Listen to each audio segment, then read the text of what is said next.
The man who hurt her more than anyone else reappears, bringing with him the past she tried to bury. Now he doesn't ask for forgiveness. He asks for a new chance to write a different story. If you enjoy love and romance stories, watch until the end, subscribe to this channel, and leave a comment telling us where you're watching from. The car bounced one last time on the dirt road before stopping in front of the rusted iron gate. Emily Morgan took a deep breath, looking through the foggy windshield at the imposing colonial farmhouse that rose among centuries-old eucalyptus trees. 5 years had passed since she had abandoned Gold Creek, 5 years since she had buried forever the name Emily Mitchell and everything it represented. Now, at 24, she was one of the most respected restoration experts in the country, hired by European foundations and prestigious museums. Her hair, once long and always pulled back in modest buns, now fell in controlled waves to her shoulders. Her long dresses had given way to tailored blazers and trousers. She was a woman who had learned to hide fragilities with impeccable elegance. The Heritage Foundation had hired her to restore the chapel of St. Clair Farm in rural Charleston. A 6-month job, well paid, in an isolated environment, exactly what she needed after the last stressful project in New Orleans. When she got out of the car, the smell of damp earth and decomposing leaves invaded her nostrils. There was something familiar in that air, a melancholy that instantly transported her to the stone alleys of her hometown. She shook her head, expelling the memories. No more. The main house of the farm was an imposing 18th-century construction, with stone walls and wrought iron balconies that told stories of cotton barons and forgotten slave quarters. The wooden windows, painted in faded blue, reflected the afternoon sun, creating a play of light and shadow that would make any restoration expert sigh with admiration. But it was the chapel, a little distance from the main house, that caught her professional attention. Small with simple Baroque architecture, it had clearly been abandoned for decades. Ivy climbed up the whitewashed walls, and some tiles had given way, exposing the wooden beams darkened by time. Emily was walking toward the chapel entrance when she heard the sound of tires on gravel behind her. She turned casually, expecting to find some foundation employee, and her world collapsed. The black BMW that had just stopped was too familiar, as was the man getting out of it with the predatory elegance she had never been able to forget. Vincent Armstrong was there, just a few meters away from her, wearing a dark grey suit that accentuated his broad shoulders and his black hair slightly greying at the temples. His amber eyes, those same eyes that had haunted her for 5 years, found hers, and for a moment that seemed eternal, neither of them moved. He was different, she noticed immediately. Thinner, with lines of expression that weren't there before. There was a thin scar on his left wrist that extended until it disappeared under his shirt sleeve. But what impressed her most was the shadow in his gaze, as if something fundamental had broken inside him. Vincent had always been intense, magnetic, dangerous. Now he also seemed wounded. Emily. His voice was the same, deep and velvety, pronouncing her real name as if it were a whispered prayer. "My name is Emily Morgan," she replied, lifting her chin with a coldness that cost all her willpower. "And you must be the foundation representative." Vincent walked toward her with measured steps, hands in his pockets, a bitter smile curving his lips. "Foundation representative," he repeated, as if testing the taste of the words. "In a way, yes. The Heritage Foundation is mine, Emily. I mean, M." She felt the blood freeze in her veins. Of course it was his. Of course, in some twisted way of fate, she had been brought exactly where he wanted her. "You knew I would be hired." It wasn't a question, it was an accusation. Vincent stopped a meter away from her, close enough for her to smell the masculine cologne he wore, the same as 5 years ago. Close enough for memories to explode in her mind like glass shards. "I didn't know," he said, and there was something like sincerity in his voice, or rather part of me suspected, but I wasn't sure. "When I saw your resume on the list of finalists, I used my influence to ensure you were chosen. But I didn't know if you would accept." "You're a liar." The words came out cutting, loaded with all the accumulated anger. "You always were. Vincent took another step forward, now so close that she could see the small golden spots in his amber eyes. You have every right to hate me, Emily. But I didn't lie about this. I needed to see you. Why? The question escaped, before she could contain it, too vulnerable, too full of pain. Why now? Why after 5 years of absolute silence? Vincent extended his hand as if to touch her face, but stopped midway, leaving his fingers suspended in the air between them. Because I made the biggest mistake of my life when I left you. And because I discovered things about me, about my family, about you, that changed everything. Emily took a step back, breaking the dangerous enchantment that was beginning to form. No, I won't listen to this. I won't allow you to destroy my life for the second time. Your life? Vincent laughed, but there was no humor in the sound. Look around you. Emily, you're on an isolated farm hired by a foundation I created specifically to bring you here. Your life is already intertwined with mine again, whether you want it or not. Anger exploded inside her like hot lava. You have no right. You have no right to manipulate my life. I have all the rights money can buy, he replied. And for the first time the mask of vulnerability slipped, revealing the ruthless man she knew. And I bought this meeting because I needed answers. Answers to what? Vincent studied her for a long moment, his eyes scanning her face as if memorizing every detail. For the child you've raised these past years, the amber-eyed girl my investigators told me you treat as a daughter. Emily felt the world spin around her. How did he know about Claire? How did he know about Marina's daughter, the girl she had taken in when her friend died in the psychiatric clinic? I don't know what you're talking about. Liar, Vincent said softly. You've always been a terrible liar, my angel. It's one of the things I loved most about you. The mention of Claire made Emily step back further, her heart racing. Vincent couldn't know about the girl. No one knew the true story. Not even the official documents told the whole truth. Marina had been her only real friend in San Francisco, a young psychologist who worked with traumatized children and who, ironically, had succumbed to her own demons. When she died, she left only Claire, a 3-year-old girl at the time, silent and frightened, with eyes that seemed to carry secrets too old for her age. Don't you dare mention Claire, Emily said through clenched teeth. She has nothing to do with you or anything that happened between us. Vincent tilted his head, studying her with that predatory intensity she knew well. Claire, so that's what she's called. My investigators couldn't get the name. He paused, letting the weight of the words settle between them. She has my mother's eyes, Emily. Exactly the same amber eyes with little golden spots. Coincidence, Emily replied, but her voice came out weaker than intended. My mother died when I was 5, Vincent continued, as if she hadn't spoken. Suicide, they said. Barbiturate overdose in a shabby hotel room in Malibu. But before she died, she left. A letter. A letter that my father hid from me for 23 years, until I managed to steal it from his safe last year. Emily felt a strange chill running up her spine. There was something in Vincent's voice, an almost imperceptible break, that made her momentarily forget her anger. In the letter, he continued, she spoke of another child, a daughter she had before me, whom she was forced to give up for adoption when she was only 17. A girl born in 1995, whom she never managed to forget. Vincent, stop. Emily's voice came out whispered, loaded with a terrible premonition. Claire's mother was born in 1995, wasn't she? Vincent took another step toward her. Marina Sanders. I found the records, Emily. I found her birth certificate, the adoption documents, my half-sister, the daughter my mother never stopped looking for. The world began to spin around Emily. Marina had never talked about her biological family, always said she was an orphan, that she had grown up in orphanages.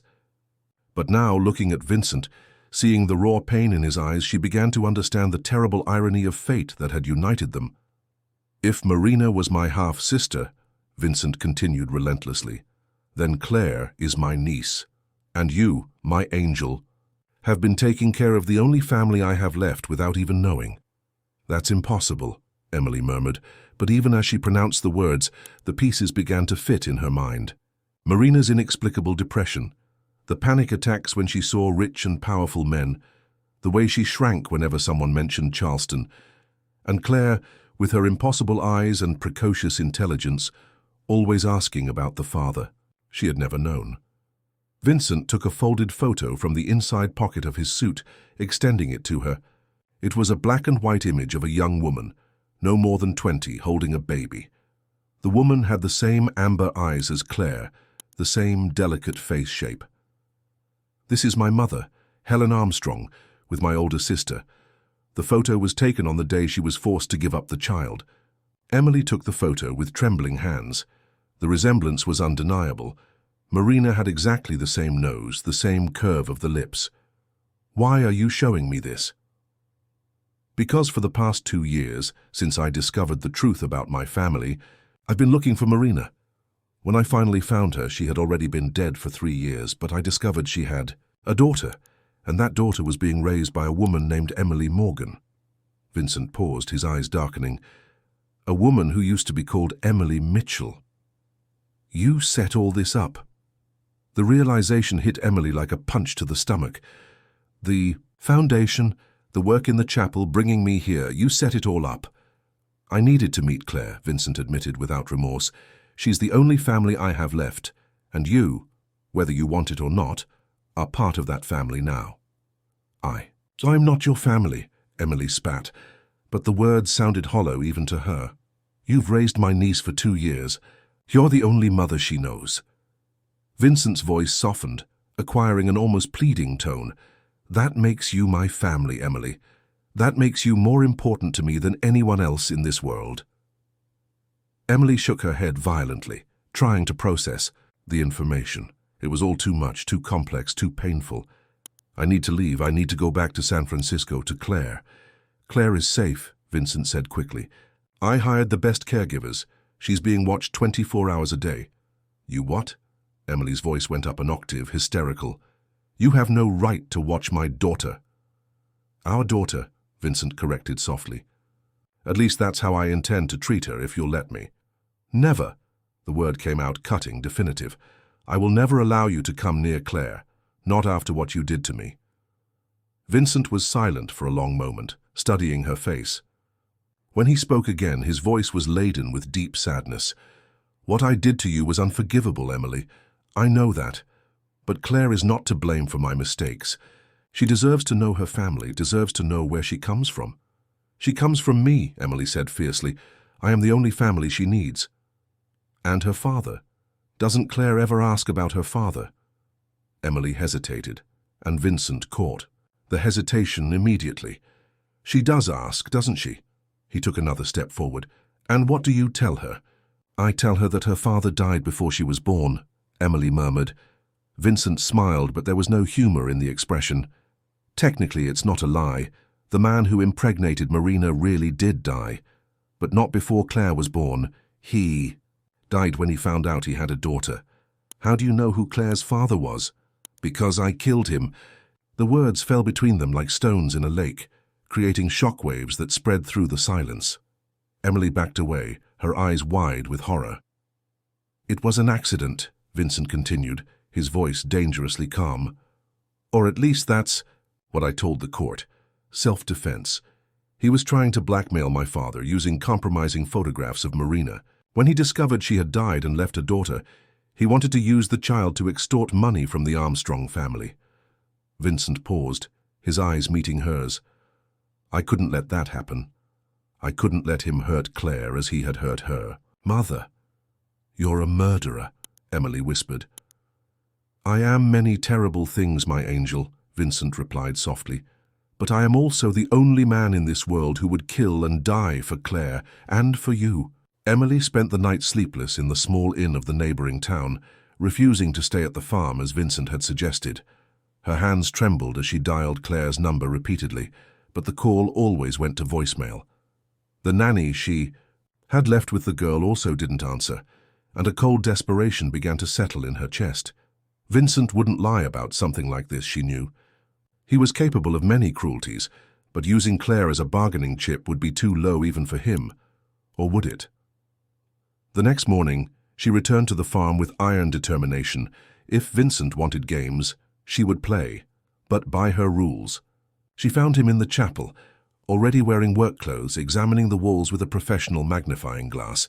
He wore a white linen shirt with rolled-up sleeves and khaki pants, and for a disturbing moment, Emily remembered the 26-year-old she had met in Gold Creek, that Vincent also dressed more simply when he wanted to impress a woman, pretending to be less dangerous than he really was. "Good morning, Emily," he said, without looking up from his work. "I discovered something interesting here on the north wall." "My name is Emily," she automatically corrected, dropping her toolbox on the floor with more force than necessary. "And if you did anything to Claire—" "Claire is fine," Vincent interrupted, finally turning to face her. "She spent the night with Mrs. Mendoza, the caregiver I hired. They played with dolls, watched cartoons, ate popcorn. You would call to confirm, but I know you've already tried to do that about 20 times since yesterday." "How did you—" "I've been monitoring your phone for 2 years, Emily, since I discovered where you lived." He said this with a disturbing naturalness, as if monitoring a woman's life was something perfectly normal. "Relax, it's just for security. I've never used the information against you." Emily clenched her fists, fighting against the impulse to punch that arrogant face. "You're a psychopath." "Probably," Vincent agreed, with a smile that didn't reach his eyes. "But I'm a psychopath who cares about you and Claire. And speaking of Claire, she has a birthmark on her left shoulder, doesn't she? In the shape of a crescent." Emily froze. "How do you know that?" "Because Marina had the same mark, and my mother, too. It's a genetic characteristic of the women in the Sanders-Armstrong family." Vincent walked up to her, stopping only when he was close enough to whisper, "Claire is family, Emily. Real family. And family protects each other." "Stop talking about her," Emily said through her teeth. "Show me what you discovered on the wall." Vincent guided her to the north wall of the chapel, where pieces of peeling paint revealed older layers underneath. "Look here," he said, pointing to an area where part of the plaster had fallen.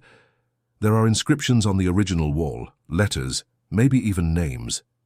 Emily approached, momentarily forgetting her anger as she saw the professional mystery unfolding before her.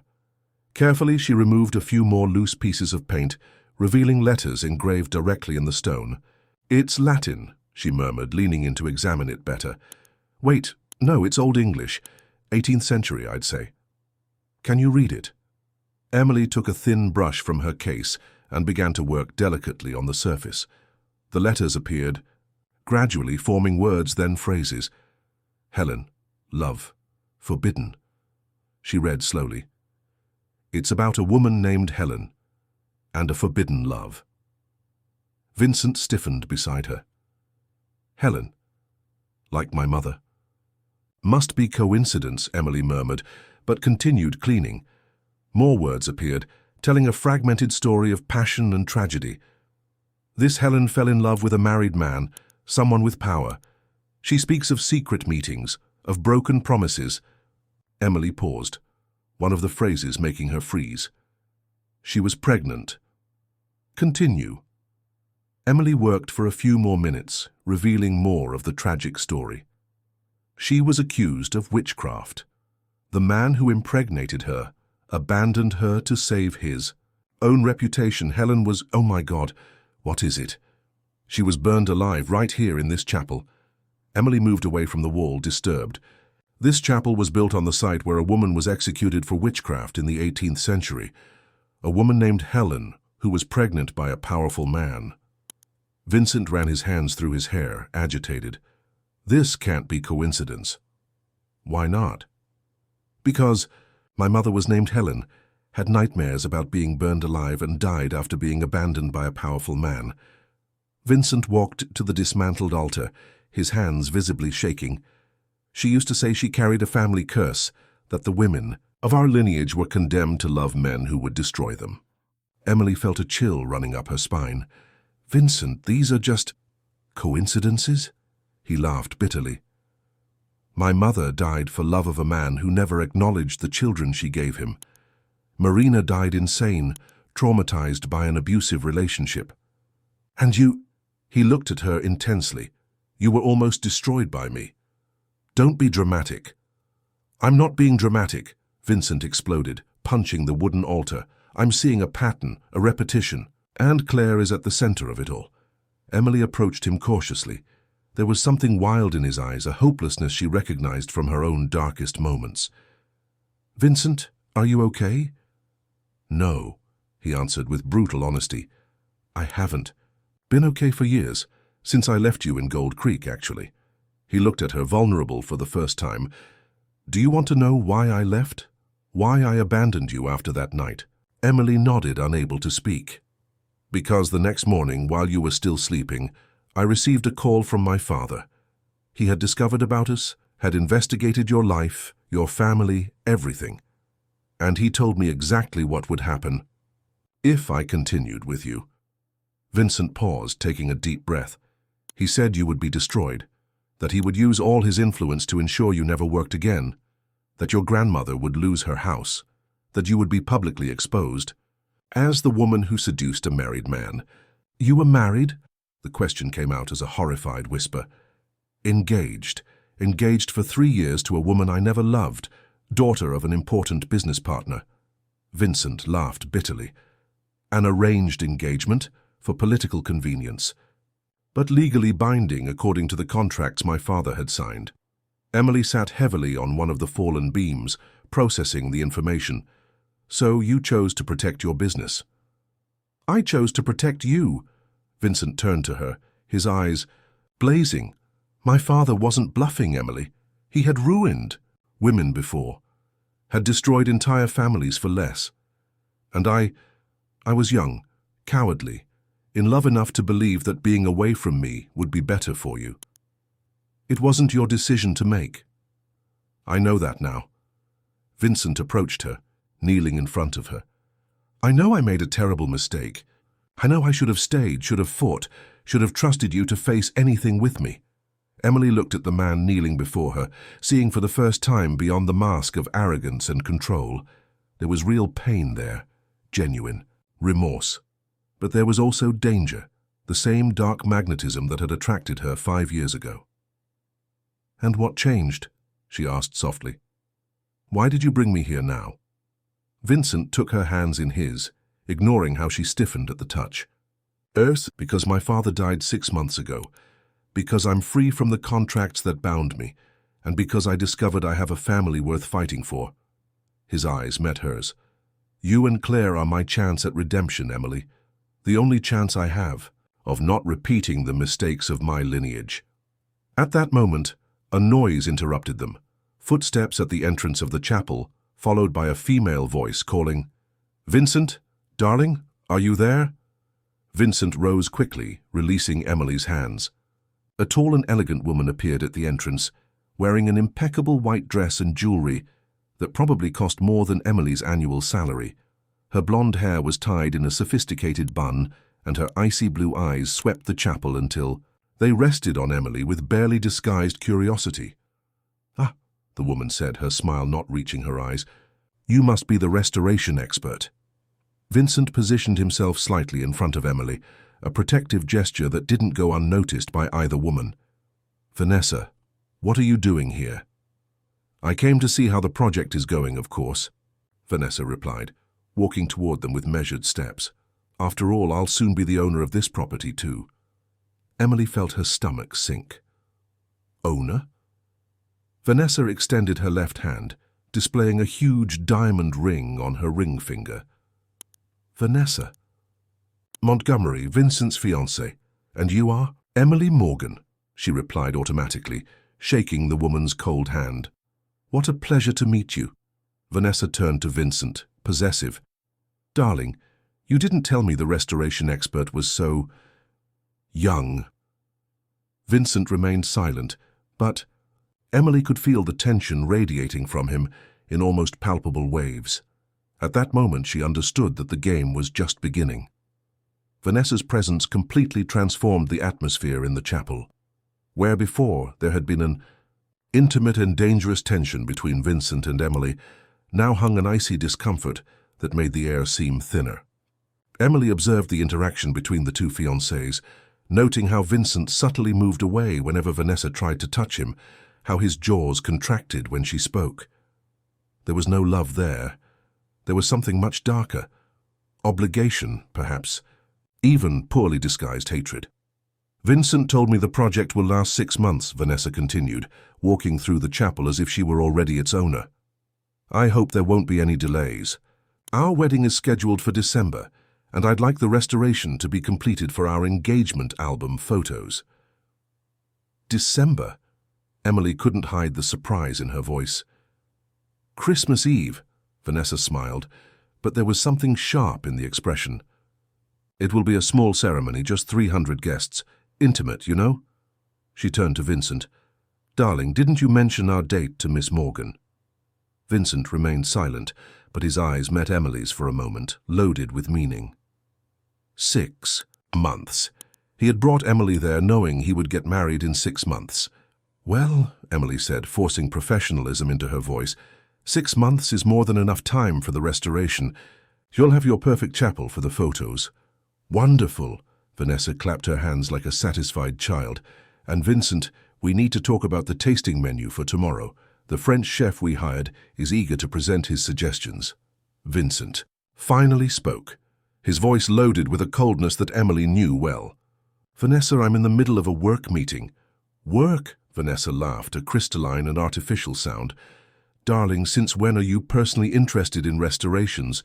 You have employees for that. Since I decided that this project deserves special attention, Vincent replied, and there was a clear warning in his tone.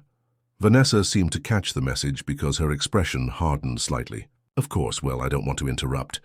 She turned to Emily with a smile that didn't disguise the calculating analysis. It was a pleasure to meet you, Miss Morgan. I'm sure we'll make a good partnership over the next few months. After Vanessa left, the silence in the chapel became deafening. Emily returned to her, work on the wall, trying to ignore Vincent's magnetic presence behind her, but he wouldn't leave her in peace so easily. Emily? No, she cut him off without turning around. I don't want to hear your explanations about your charming fiancée. She's not my choice. But she's your fiancée. Emily turned to face him, her eyes blazing. And she'll be your wife in 6 months. So tell me, Vincent, what exactly is your plan here? Bring me to your property. Talk to me about family and redemption while you're preparing to marry another woman.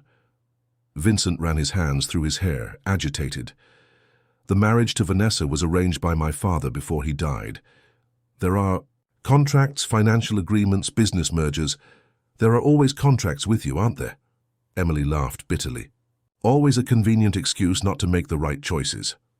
It's not an excuse, Vincent exploded. If I break this engagement, her family can sue me for breach of contract, can destroy businesses that employ hundreds of people. I can lose legal custody of Claire. Emily froze. Custody? What custody? Vincent hesitated, realizing he had revealed more than he intended. When I discovered Claire existed, when I learned that Marina had died, I initiated a legal process to recognize my biological paternity. Your what? Emily's voice went up an octave. Claire is not your daughter. Not biologically, no, but Marina was my sister, which makes Claire my niece by blood, and in America, close relatives have legal rights over orphaned children. Vincent approached her cautiously, especially when they can prove they have better financial conditions to raise them. The world began to spin around Emily. You wouldn't dare. I don't want to take Claire away from you, Vincent said quickly.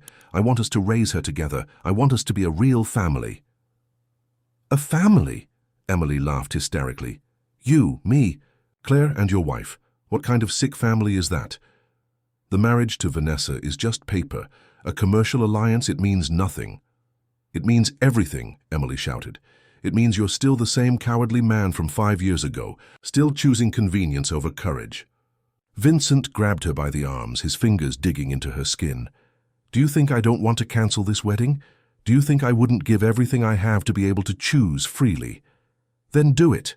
Emily struggled against his grip. Cancel. Break the contracts. For God's sake, Vincent, fight for something that really matters. And if I lose Claire in the process, if the Montgomery family lawyers manage to prove I'm financially unstable, emotionally inadequate? Vincent's eyes were wild. What if I lose both of you? Emily stopped struggling, seeing for the first time the real desperation behind his arrogance. So you bring Claire into your life through legal blackmail and me through emotional manipulation. Is that it? I brought you both because I can't live without you, Vincent said, his voice breaking. Because for the past 5 years, every morning I wake up thinking about you. Because I tried to kill myself twice, thinking I had destroyed the only good thing I ever had in my life. The raw confession left him vulnerable, exposed. Emily could see the scar on his wrist, now understanding where it came from. Vincent, I know I'm selfish, he continued. I know I'm asking for the impossible. But I need you to understand, you and Claire are my only chance of not becoming my father. The only chance to break this family curse. Before Emily could respond, the sound of hurried footsteps echoed through the chapel. A tall, thin man, wearing a dark suit, appeared at the entrance. His eyes scanned the scene, Vincent holding Emily by the arms, the two clearly in the middle of an intense discussion. Mr. Armstrong, the man said, his voice formal. I need to speak with you, it's urgent. Vincent reluctantly released Emily. What is it, Ryan? It's about Miss Claire, sir. There's been an incident. Emily's blood froze in her veins. What kind of incident? Ryan hesitated, looking at Vincent for approval before continuing. The girl disappeared from the house where she was being cared for. The caregiver said she went out to play in the garden, and when she went to look for her, she had vanished. When? Vincent asked, his voice dangerously calm. 2 hours ago. Sir, we've already mobilized the entire security team, but... Emily didn't wait for the end of the sentence. She ran out of the chapel, Vincent right behind her. My God, Claire, where is Claire? She's fine, Vincent said, trying to sound confident. My team will find her. Your team? Emily turned to him, her eyes blazing with fury. You put her in danger. You brought strangers into her life, and now she's disappeared. Emily, calm down. Don't tell me to calm down. Emily pushed him hard. If anything happens to Claire, I swear to... God, I'll kill you with my bare hands. Ryan approached cautiously. Mr. Armstrong, there's one more thing. What? We found this in the girl's room. Ryan extended a white envelope. It has Miss Morgan's name handwritten on it. Emily snatched the envelope from his hands, tearing it open. Inside was a single sheet of paper with a typed message. If you want to see Claire again, come alone to the chapel at midnight. And bring Vincent Armstrong with you. Some sins of the past demand payment. Vincent read the message over her shoulder, his expression turning livid. Son of a bitch. Who is it? Emily asked, desperate. Who would do this? Vincent looked at her, and there was real fear in his eyes for the first time. Someone who knows our history. Someone who knows exactly how to destroy us. The sun was beginning to set behind the mountains, painting the sky blood red. And somewhere, an 8-year-old girl was in the hands of someone who wanted revenge for sins she didn't even understand. The Chapel of Secrets was about to reveal more mysteries, and this time the consequences could be fatal. The hours until midnight dragged on like an eternity. Emily couldn't stay still, pacing back and forth in the main hall of the mansion while Vincent discreetly coordinated a security team by cell phone. He had insisted that she stay at the farm, under protection, but she had categorically refused to move away from the place where Claire might be held. My team has searched the entire property, Vincent said, hanging up another call. There's no sign of her anywhere. Whoever took her is not using the farm grounds. Then why ask us to meet at the chapel? Emily asked, biting her nails until they bled. Why not somewhere else? Vincent approached her, hesitant. Because the chapel means something. To us, to our history, or to whoever is doing this to us. Do you have any idea who it might be? Vincent was silent for a moment, then walked to the window, observing the chapel illuminated by the full moon. I have a few suspicions. Enemies my father made over the years. People who might want to take revenge on the Armstrong family. But why involve Claire? She has nothing to do with your family's crimes. To them she does. Vincent turned to face her. Claire is an Armstrong by blood. even if indirectly. And you became part of this family the moment you started caring for her. Emily felt a chill run up her spine. I'm beginning to understand why your mother believed in family curses. Maybe she was right, Vincent murmured. Maybe the Armstrongs are really doomed to destroy everything they touch. Stop that, Emily approached him, surprising herself, with her own determination. Whoever took Claire, we won't let them destroy us. We'll get her back. Vincent looked at her with an intensity that reminded her of the passionate young man she had met in Gold Creek. How can you still trust me after everything? I don't trust you, Emily answered honestly, but I trust that you would do anything. For Claire. And for now, that's enough. At 11:40 at night, they walked together toward the chapel. Vincent had insisted on going armed, and Emily could see the bulge of the pistol under his jacket. The full moon illuminated the stone path, creating dancing shadows that seemed like ghosts of the past moving between the trees. If anything goes wrong, Vincent said softly, I want you to run. Don't look back. Don't try to help me. Just run. I won't abandon Claire. If I die tonight, Claire will need you alive to take care of her. Vincent stopped, turning to face her. Promise me. Emily studied him in the moonlight, seeing the iron determination in his eyes. Vincent. Promise. I promise, she murmured, though she knew she was lying. They arrived at the chapel exactly at midnight. The door was ajar, a faint light, coming from inside. Vincent drew his pistol, positioning himself in front of Emily as he slowly pushed the door. The chapel was illuminated by candles spread across the altar, creating an almost ritualistic atmosphere. And there, sitting on one of the beams restored by Emily, was Claire. The girl seemed unharmed, but her eyes were blindfolded and her hands tied. She wasn't moving, perhaps sedated. Claire! Emily shouted, trying to run toward the girl, but Vincent held her by the arm. It's a trap, he whispered. Very smart, Mr. Armstrong. A male voice echoed off the walls of the chapel. You always were smarter than your father. A man emerged from the shadows behind the altar. He was tall, thin, with graying hair and dark eyes that shone with an old anger. He wore a simple suit, but there was something distinctly familiar in his features. Who are you? Vincent asked, keeping the gun pointed at the stranger. Me? The man smiled, but there was no humor in the expression. I'm Richard Mitchell, brother of the woman you destroyed 5 years ago. Emily felt her blood freeze. Mitchell, you're Emily Mitchell's uncle, yes. The brother of the grandmother who kicked my niece out of the house when she discovered she had given herself to a married man. Richard walked slowly toward them, hands in his pockets. The same niece who was humiliated, exposed, destroyed by a damned Armstrong. I didn't know you existed, Emily whispered. Of course you didn't know. Your grandmother expelled me from the family decades ago when she discovered I was different. Richard laughed bitterly. But I never stopped watching over you, never stopped waiting for an opportunity to get revenge. Vincent took a step forward. If you want to take revenge on me, fine. But leave Claire out of this. She's just a child. An Armstrong child, Richard corrected. A child who carries the cursed blood of this family. He turned to Emily. Did you know that this chapel was built on the tomb of Helen Sanders, the first woman to be destroyed by an Armstrong? That's impossible, Emily murmured, but the pieces were beginning to fit in her mind. Helen Sanders was my ancestor, Richard continued, burned alive in 1789 for falling in love with Joseph Armstrong, the great-grandfather of Vincent's father. History repeats itself, my dear niece. The women of the Sanders family are doomed to love Armstrong men, and Armstrong men are doomed to destroy everything they touch. Vincent gripped the gun tighter. Enough history lessons. What do you want?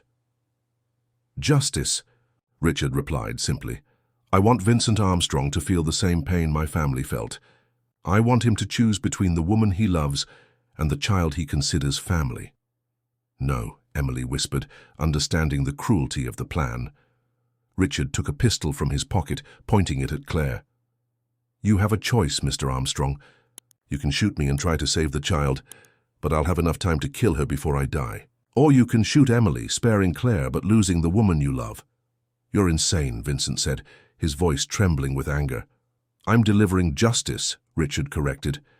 "Giving you the same impossible choice you gave my niece 5 years ago, suffer alone or drag innocence along with you." Emily looked at Vincent, seeing the desperation in his eyes. "Don't do this, Vincent. Don't let him win."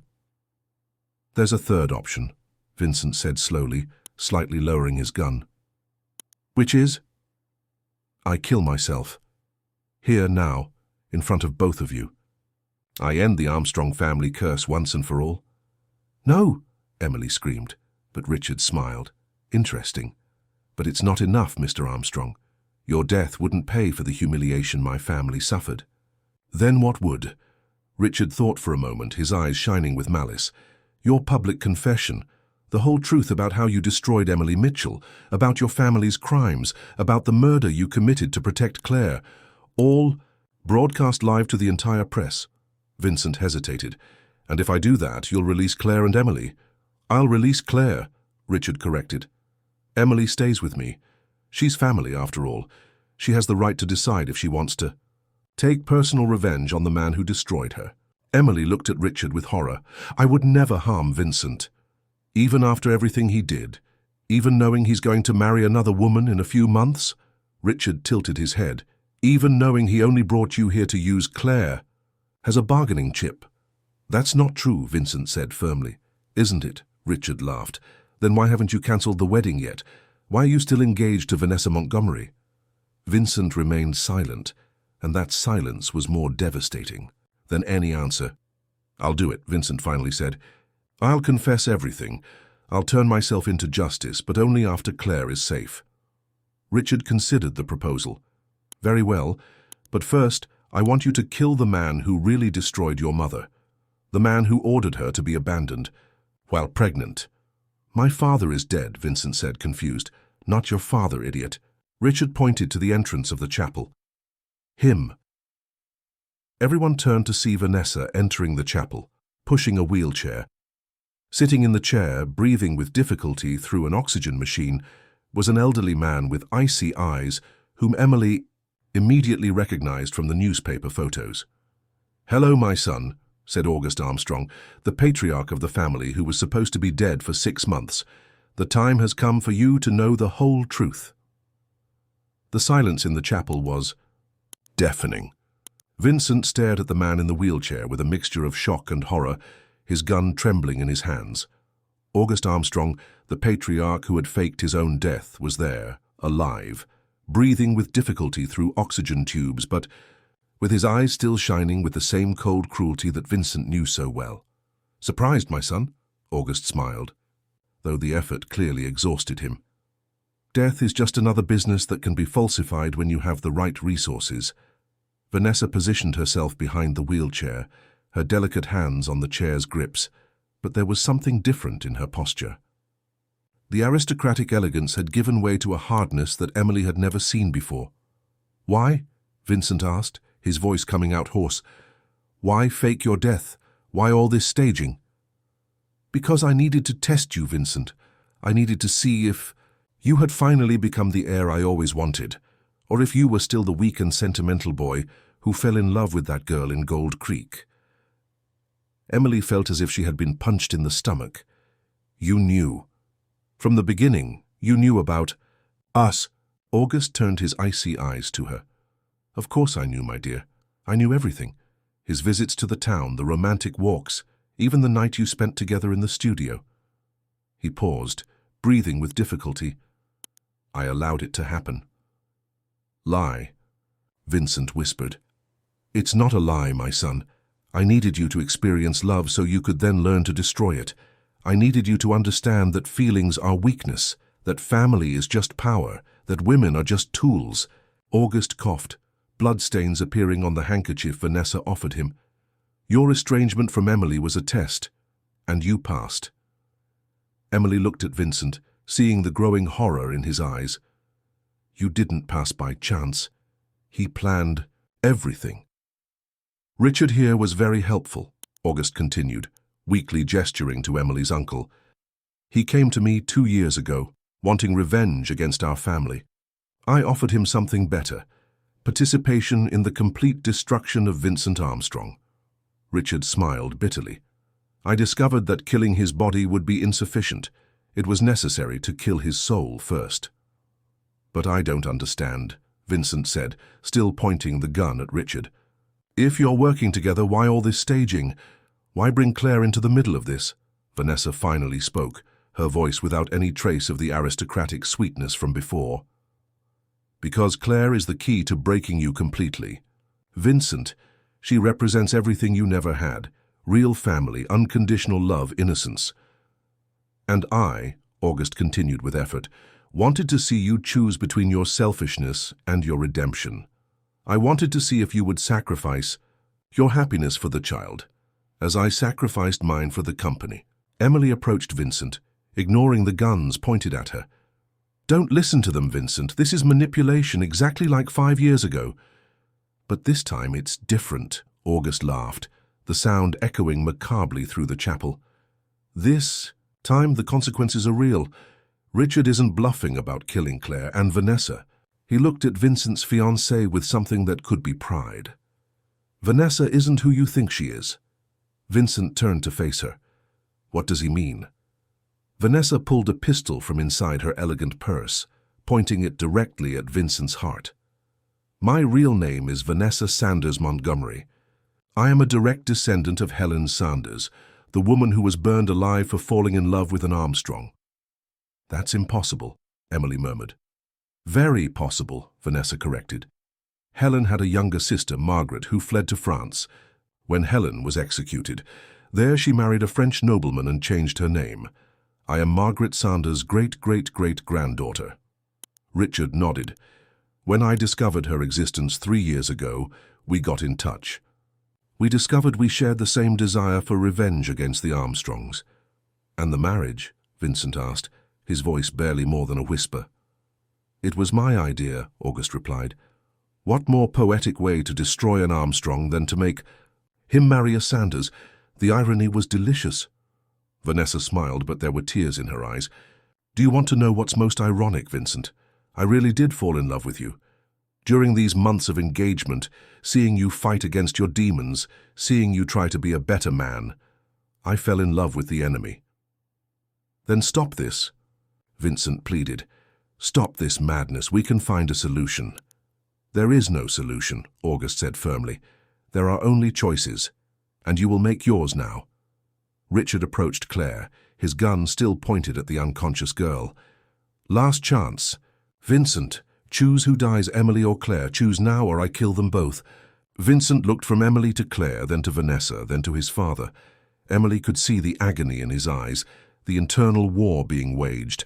Slowly, he lowered his gun. There's a fourth option you haven't considered, Vincent said, his voice acquiring a deadly calm. Which is? Richard asked, suspicious. Vincent looked directly at his father. I can choose to break the cycle once and for all. In a fluid movement, Vincent turned his gun toward August. You are the cancer of this family. You are responsible for all the deaths, all the pain, all the destruction. Without you, maybe we can have a chance at redemption. Vincent, no, Vanessa shouted. But it was too late. Vincent fired, the bullet hitting August in the chest. The elderly man looked at his son with something that could be pride, whispering, Finally, you've become a real Armstrong. Chaos exploded in the chapel. Richard screamed and pointed his gun at Vincent, but Vanessa was faster, shooting Emily's uncle before he could fire. Richard fell, his gun sliding across the stone floor. Why? Vincent asked Vanessa, confused. Because you chose to break the cycle, she replied, tears streaming down her face. Because you proved you can be different from the men in your family. Emily ran to Claire, quickly untying the ropes and removing the blindfold. The girl was unconscious but breathing normally, probably sedated. Claire, my love, wake up, please wake up. Vincent approached them, kneeling beside Emily. Is she okay? I think so, she's breathing, her pulse is normal. Emily looked at him, seeing blood on his hands. Vincent, you're hurt? He looked down, realizing he had been grazed by one of the shots. It's just a scratch. Vanessa approached the group. still holding the gun but now pointed downward. "I didn't know they were going to hurt a child. When I discovered Richard's real plan, it was too late to stop it." "Why did you help us?" Emily asked.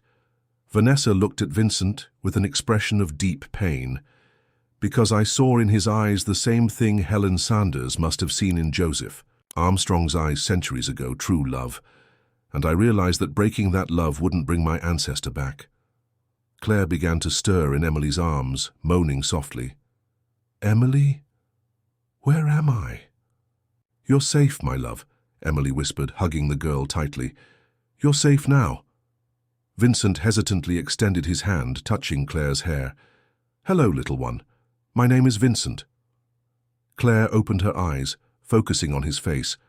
For a moment that seemed eternal, she studied him with her intelligent amber eyes. "You have the same eyes as me." "That's true," Vincent smiled, tears streaming down his face. "We're family." Claire looked at Emily, then back at Vincent. "Are you my daddy?" The simple question broke something fundamental inside Vincent. He looked at Emily, silently asking for permission. She nodded almost imperceptibly. "If you want," Vincent replied softly. "If Emily allows it, I would very much like to be your daddy." Claire smiled for the first time since arriving at the farm. "I always wanted to have a daddy." At the back of the chapel, August Armstrong took his last breath, taking with him centuries of hatred and revenge. Richard moaned on the floor, still alive but seriously injured, and Vanessa remained there, a descendant of the Sanders, who had chosen love over revenge. The family curse was finally broken, but the price had been high, and the true proof that the cycle was really over was yet to come. The weeks following the confrontation in the chapel passed like a haze of police interrogations, sensational headlines and legal proceedings. Vincent was formally charged with the homicide of August Armstrong, but the circumstances, self-defense to protect a kidnapped child, and the testimony of 3 people, including Vanessa, created a complex case that prosecutors weren't sure how to process. Emily had returned to San Francisco with Claire, but the girl was no longer the same.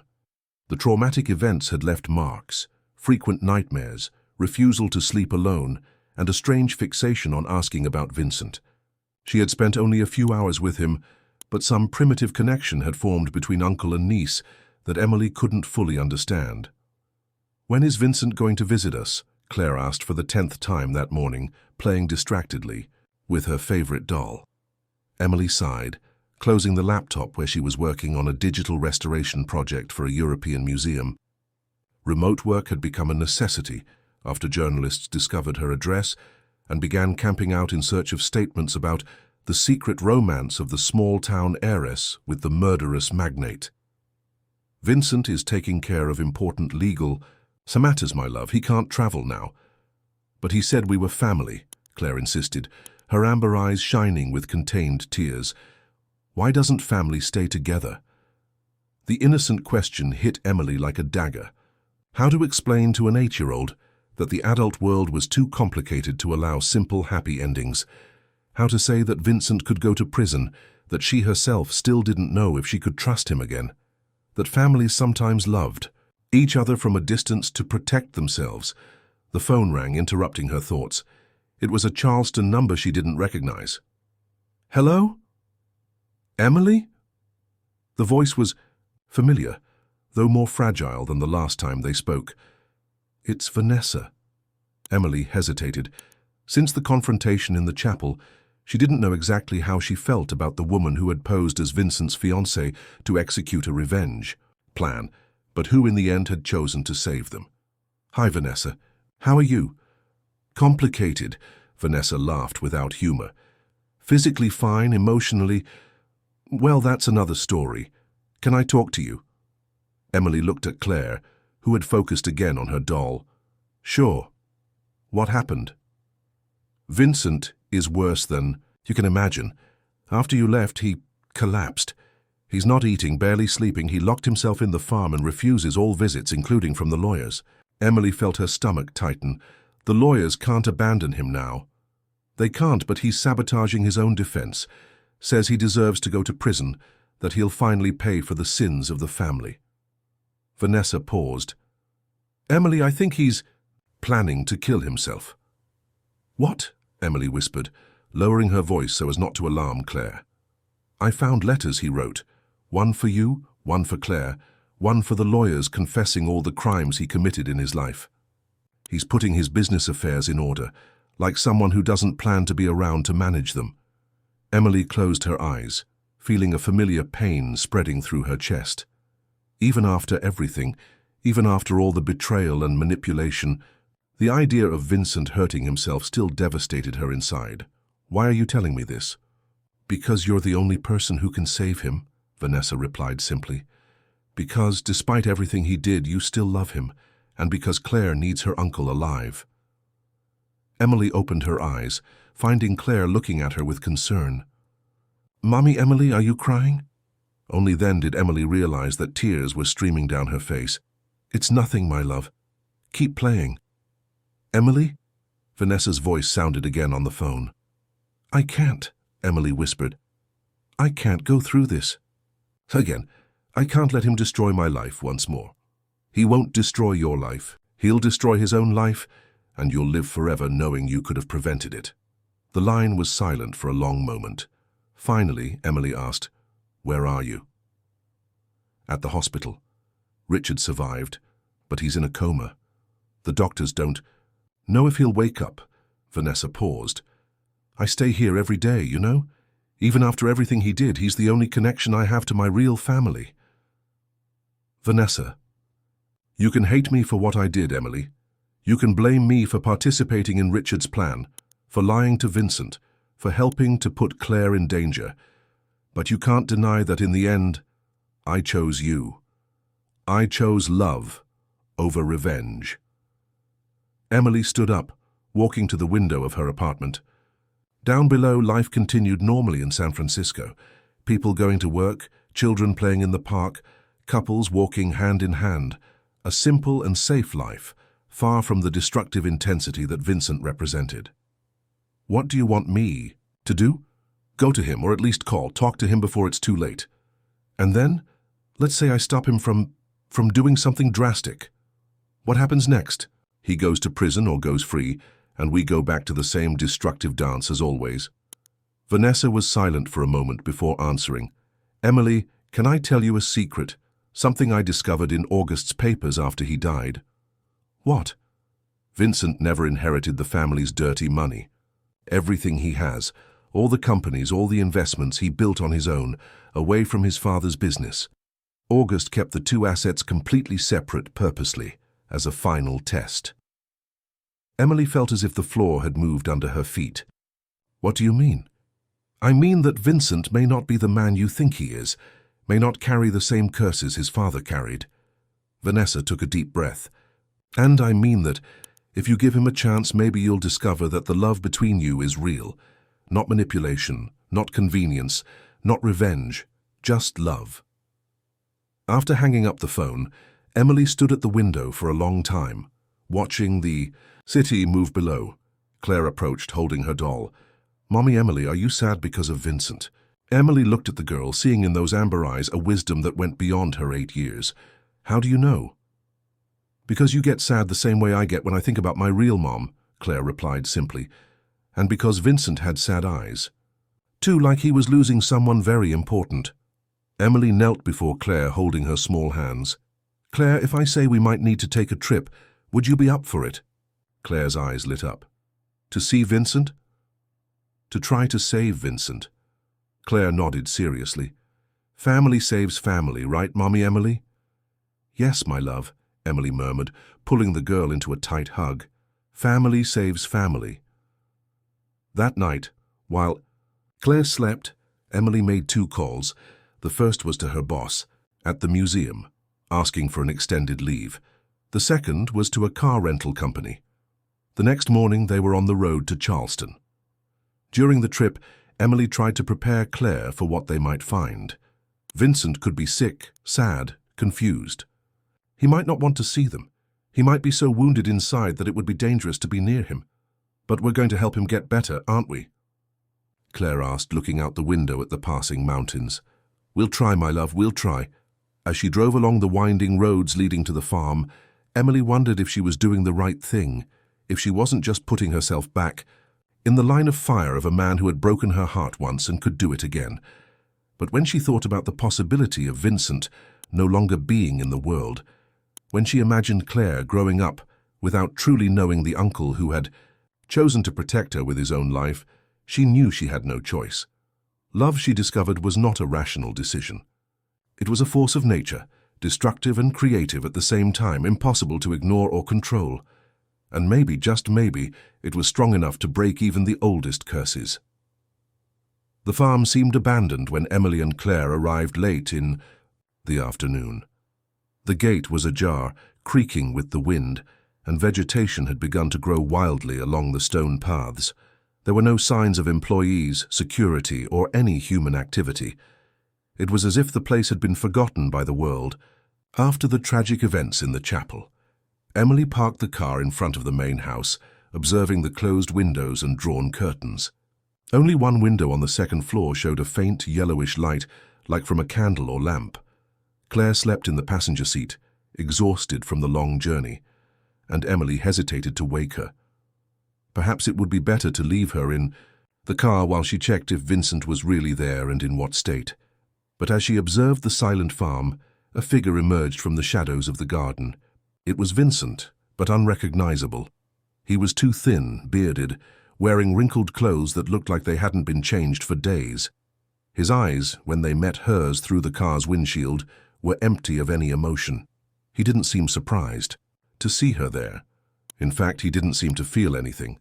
Emily got out of the car carefully, closing the door without making a noise so as not to wake Claire. Vincent remained standing a few meters away, as if he didn't know whether to approach or flee. "Vanessa called me," Emily said softly, breaking the silence. "She was worried about you." Vincent laughed, but the sound had no humor. "Vanessa was always dramatic, descendant of the French. You know how it is." "Vincent, are you okay?" He studied her for a long moment, as if trying to decide if she was real or just another hallucination. "What are you doing here, Emily?" "I came to see you, I came—" She hesitated, not knowing exactly how to express the mixture of feelings that had brought her there. "I came because Claire has been asking about you every day." The mention of Claire provoked the first real emotional reaction she saw in him. His eyes turned to the car where the girl slept, and something broke in his expression. "She shouldn't be here," he murmured. "This place isn't safe for her, not after everything that happened." "This place is safe because you're here to protect her," Emily replied, "just like you did in the chapel." Vincent shook his head violently. "I didn't protect anyone. I killed my own father. I'm a murderer, Emily. Claire shouldn't be near me.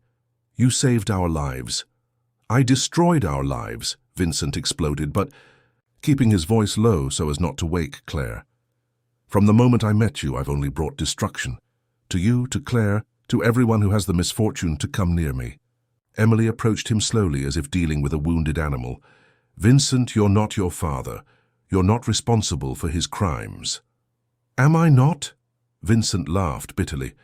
"Let me tell you what I discovered after he died.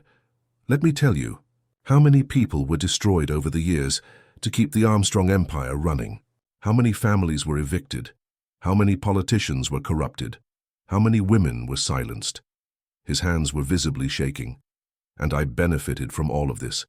Every dollar I spent, every piece of clothing I wore, every opportunity I had, all built on blood and tears.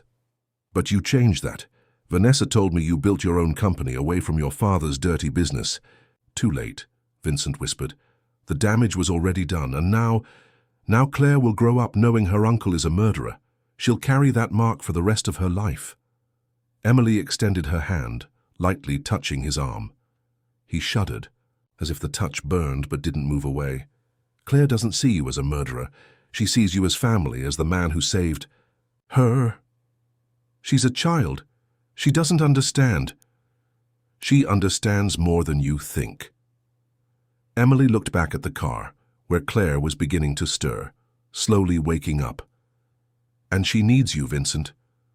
We both need you." Vincent followed her gaze, watching Claire rub her eyes and look for Emily through the window. When the girl saw them, her face lit up with a smile that was like a ray of sunshine breaking through dark clouds. Claire got out of the car running, ignoring Emily's careful call to be calm. She threw herself into Vincent's arms, who caught her instinctively, his body reacting to the child's embrace before his mind could protest. "Vincent, I knew you were okay. I told Mommy Emily you were okay." Claire moved back to look at him, her little hands touching his bearded cheeks. "But you're sad. Why are you sad?"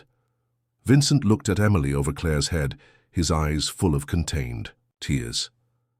"I'm sad because I did bad things, Claire. And now I don't know if I deserve to have a family." Claire frowned, thinking seriously. "My real mother did bad things too. Mommy Emily told me she got very sick in her head and sometimes hurt people without meaning to, but I still loved her. It's not the same thing." "It is," Claire insisted with the typical stubbornness of an 8-year-old. "And you know what else? When people do bad things, they can choose to do good things afterward. That's how it works." Vincent looked at the girl with growing admiration. "Who taught you that?" "Mommy Emily. She said everyone deserves a second chance if they really want to change." Claire took both his hands, serious. "Do you want to change, Vincent?" The simple question echoed through the silent garden. Emily watched Vincent struggle with the answer, seeing the war between despair and hope being waged in his eyes. "I do," he whispered finally, "but I don't know how." "By starting with not giving up," Emily said softly.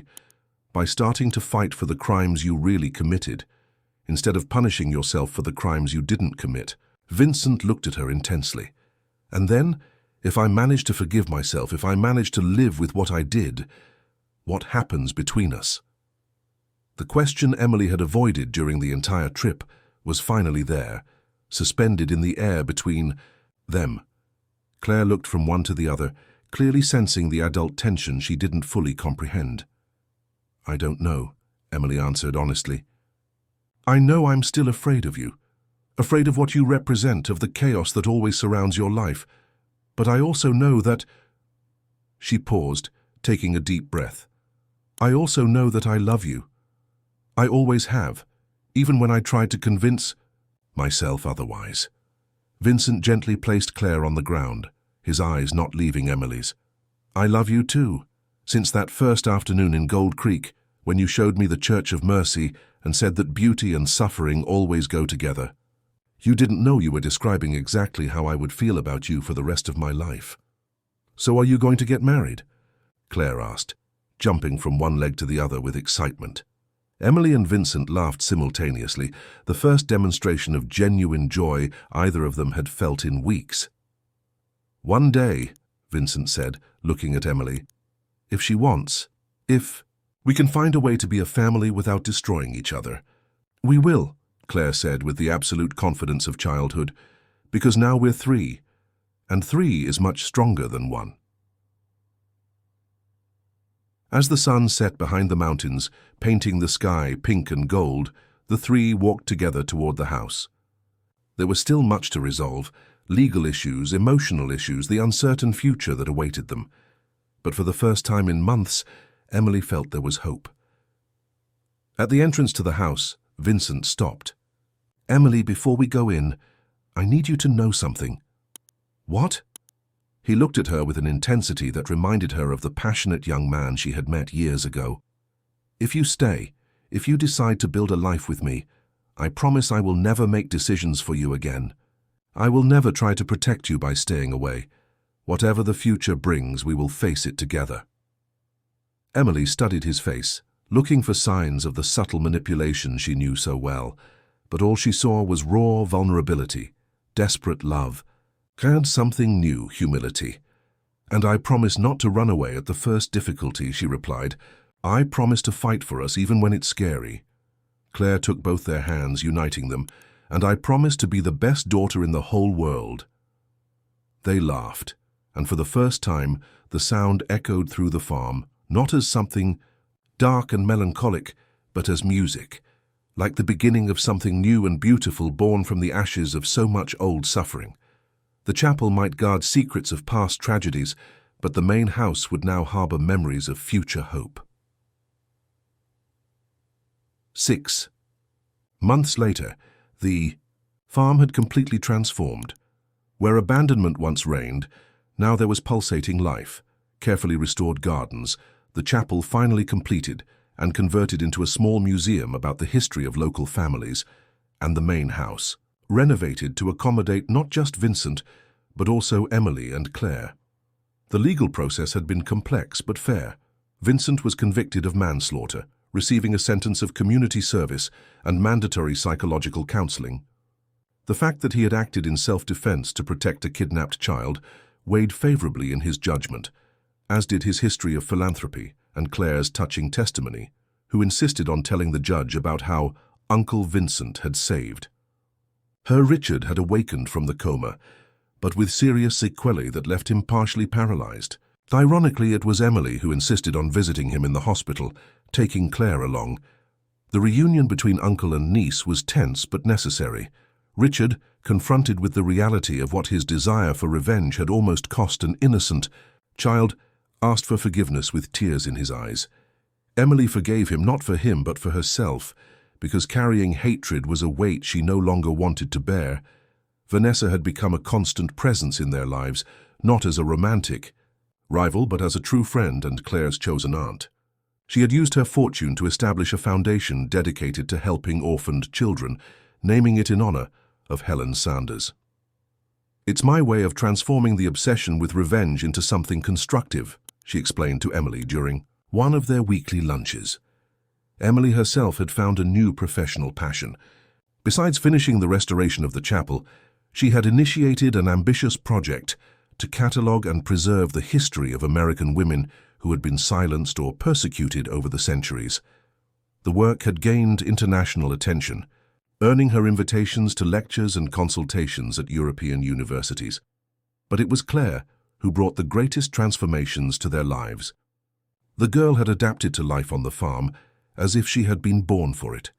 She ran through the gardens like a small wild fairy, made friends with the employees, organized elaborate picnics for her family, and had begun to call Vincent Daddy, naturally without anyone pressuring her.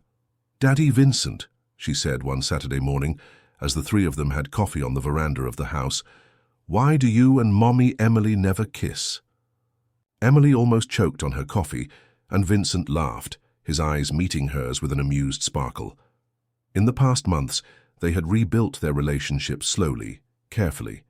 They slept in separate rooms, greeted each other with chaste hugs, and carefully avoided any physical intimacy that could complicate the delicate emotional balance they had achieved.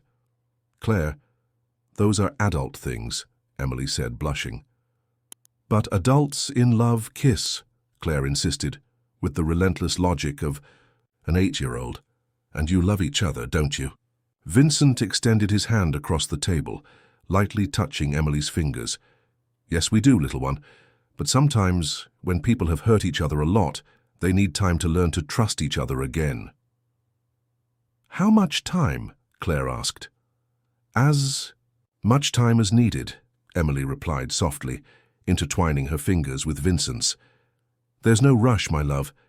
The important thing is that we're happy together, the way we are." Claire seemed to accept the explanation, but Emily noticed the calculating little look the girl gave them both. She knew that expression. Claire was planning something. Her suspicions were confirmed 2 weeks later when Vincent returned from a business trip to San Francisco. Claire had spent the entire day excited, preparing a special surprise with the help of the housekeeper. When Vincent arrived, she dragged him to the garden, where she had prepared an elaborate picnic with candles, flowers, and even music, a guitar she had borrowed from the caretaker. "It's a romantic dinner," Claire announced proudly, "for you to talk about adult things without me getting in the way."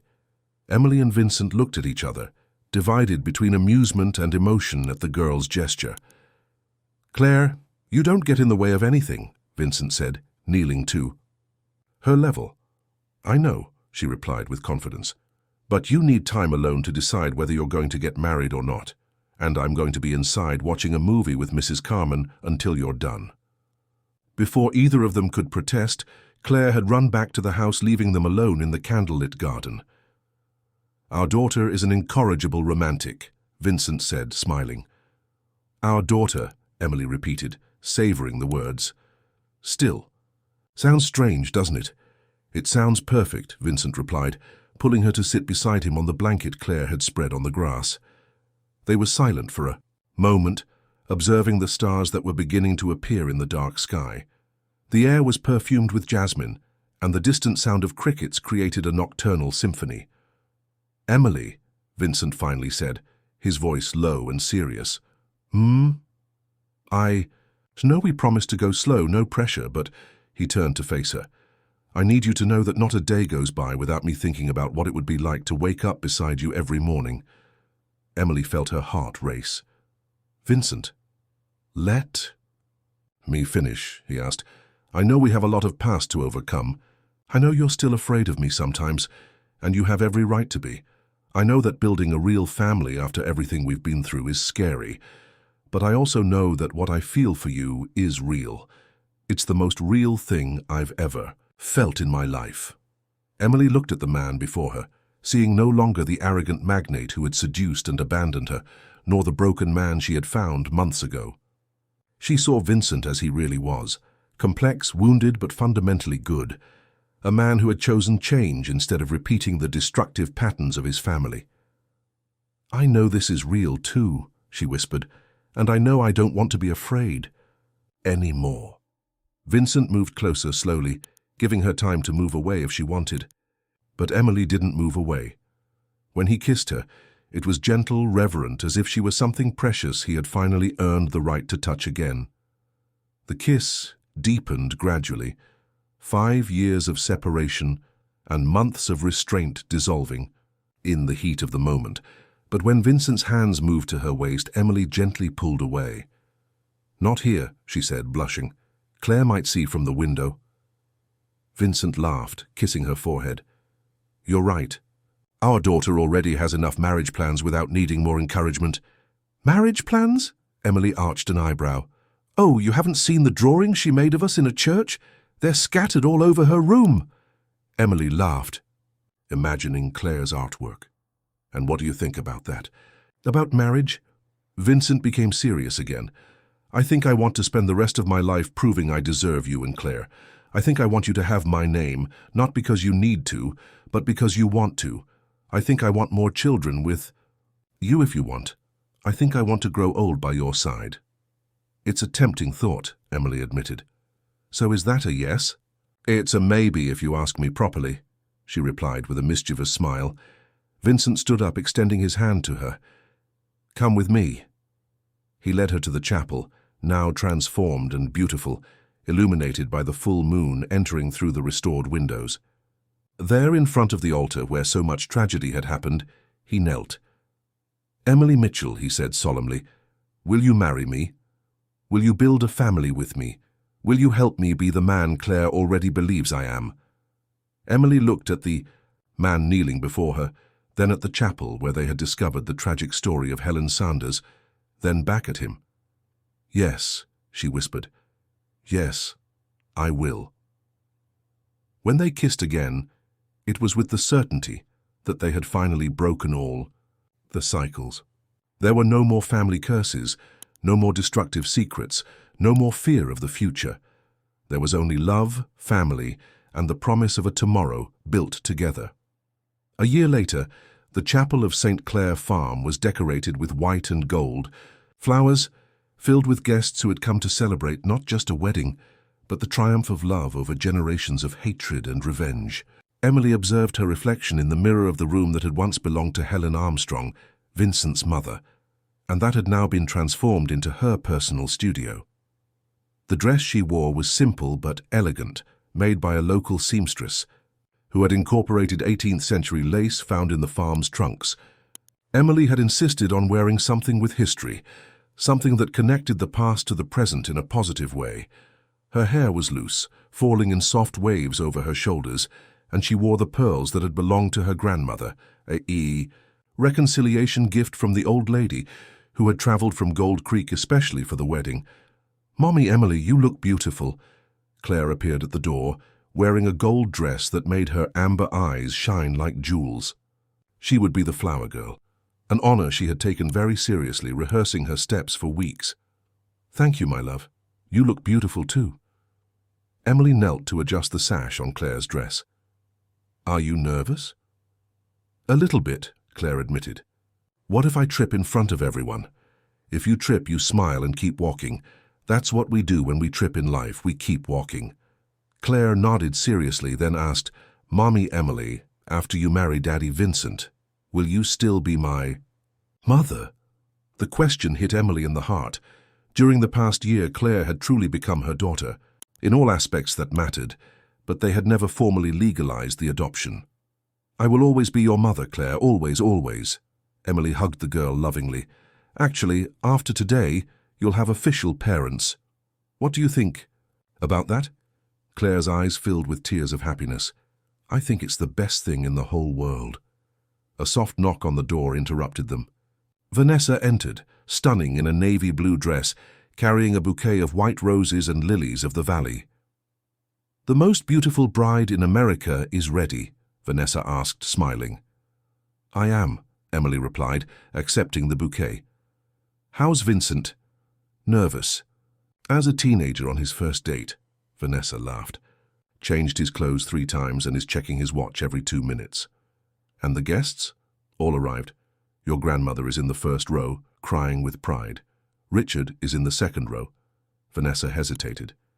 "He's still using a wheelchair, but insisted on coming. Said he needed to see with his own eyes the end of the family's curse." Emily nodded. In recent months, she and Richard had built a careful but genuine relationship. He was in physical and emotional recovery, working with a therapist to deal with the guilt for what he had almost done. His presence at the wedding was important. It represented forgiveness and the possibility of healing even for the deepest wounds. "It's time," Vanessa announced when the music began to sound downstairs. Claire went down first, scattering rose petals with the seriousness of one performing a crucial mission. Then it was Emily's turn. Walking slowly down the improvised aisle between the rows of chairs, her heart beating strongly as she saw Vincent waiting for her at the altar. He was unrecognizable compared to the broken man she had found at the farm a year ago. He wore a navy blue tuxedo that enhanced his amber eyes, and his hair was cut and combed impeccably. But what impressed her most was his expression. There were no more shadows, no more weight of ancestral guilt. There was only pure love and radiant hope. When she reached the altar, Vincent extended his hand, whispering, "You're perfect." "So are you," she replied, intertwining her fingers with his. The celebrant, a progressive priest Vanessa had found, began the ceremony with words about second chances, about the power of love to transform even the darkest stories into something beautiful. "Vincent and Emily," he said, "you have come here through tortuous paths, carrying old wounds and deep fears. But today, in this place where there was once only pain, you choose to create joy. Where there was once separation, you choose union. Where there was once hatred between families, you choose love." Vincent took Emily's hands, looking into her eyes as he recited the vows he had written. "Emily, you taught me that redemption is possible, that the past doesn't define the future, that true love is worth any fight. I promise to spend the rest of my life being the man you see in me, the father Claire deserves, the companion who will never again make decisions out of fear. I promise to choose you every day in every difficulty until death do us part." Emily took a deep breath, her own words coming from the heart. "Vincent, you taught me that courage isn't the absence of fear, it's choosing to love despite the fear. You gave me the family I always dreamed of, the passion I thought I had lost forever, and the certainty that some loves are strong enough to break even century-old curses. I promise to stand by your side, building our family, raising Claire together, and loving you with all the strength of my heart." When the priest declared them husband and wife, the kiss they exchanged was watched by all present as a symbol of hope. Claire applauded enthusiastically from the front row, and even Richard managed to smile through the tears. The party was intimate but warm, held in the farm's gardens under a starry sky. Emily danced first with Vincent, then with Claire, then with her grandmother, who had traveled so many miles to be there. Vincent danced with Vanessa, thanking her for choosing love instead of revenge when it mattered. When the night was more advanced and many guests had already left, Emily found herself on the veranda with Claire asleep in her lap. Vincent approached, covering the girl with his jacket. "Mrs. Armstrong," he said softly, "how do you feel?" "Complete," Emily replied without hesitation. "For the first time in years, I feel like I'm exactly where I should be." Vincent kissed her forehead, then looked at Claire sleeping. "Do you think she'll like having siblings?" Emily laughed softly. "Planning our whole family already, Mr. Armstrong." "Maybe 2 or 3 more," Vincent admitted. "I want to fill this house with children's laughter, with chaotic Christmases, with noisy birthdays. I want to erase forever any vestige of the coldness that marked previous generations. 3 is a good number," Emily agreed. "But first, how about we enjoy our honeymoon?" "About that," Vincent smiled mysteriously. "I have a surprise." "What kind of surprise?" "We're going to spend 2 weeks in Tuscany. I reserved a villa in a region famous for its archaeological restorations. I thought you might like to see how Europeans handle historical preservation." Emily kissed him, impressed as always with his ability to understand exactly what would make her happy. "And Claire?" "She'll stay with Vanessa and your grandmother. They've already planned a complete schedule of activities, including piano lessons and a gardening project." Claire stirred in Emily's arms, murmuring something about horses in her sleep. Emily adjusted her better, thinking about how life had completely changed in such a short time. "You know what's most amazing?" she said to Vincent. "What?" "A year ago I thought my story had ended, that I had already lived my great love, already known my only family, already found my purpose. But in reality, it was just beginning." Vincent wrapped his arms around them both, Emily and Claire, his complete family. "Our story is just beginning, love, and it will be the most beautiful ever told in this land."